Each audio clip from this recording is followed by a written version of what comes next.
what you believe about the rapture might be wrong. And when my friend told me that, it caught me off guard, mainly because I had never met somebody who had a different perspective of when the rapture was going to happen ever. I knew that other people believed it, but I had never met them in person. And when they said, "Hey, what about this passage? What about that passage?" It got me thinking in a way that made me go, wow, is it possible that I have misread the scriptures? And I am super grateful that they didn't come at me with a judgmental attitude, or it was like a type of issue that would separate our friendship, because some people like to get to that extreme. God have mercy on us. But what we're going for within the body of Christ is unity. And what he wanted to do was sit down with me and talk with me about the scriptures.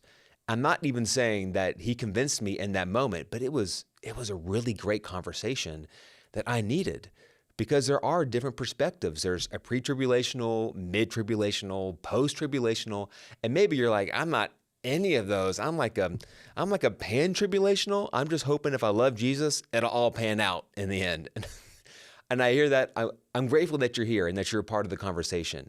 And what we're doing through this Revelation series is learning and growing as we dive into the scriptures together, not trying to build our theology on other people's perspectives or movies or any of that, but getting into the text.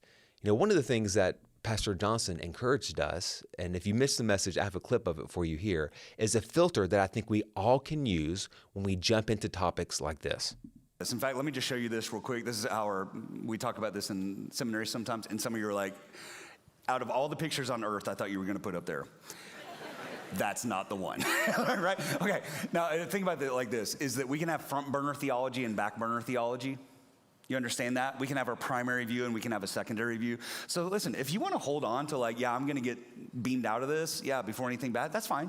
At least just hold it in tension that you might not. Primary, front burner, and back burner theology. And here's how I'd say it, guys. Here's how I'd say it. Pray for the rapture. Prepare for the tribulation. I love that perspective. That is so very helpful for us, especially on topics that aren't like foundational to what we believe as followers of Jesus.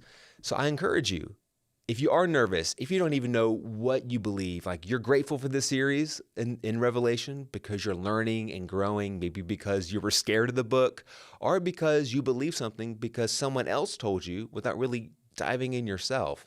And speaking of diving in, there's a book that we would recommend you check out as you're going through Revelation along with us. Check out the book that we have in the notes section below to order it and then read through it as we continue out for the rest of the series. And if you did miss the message from Pastor Johnson specifically about preparing for the rapture, click here.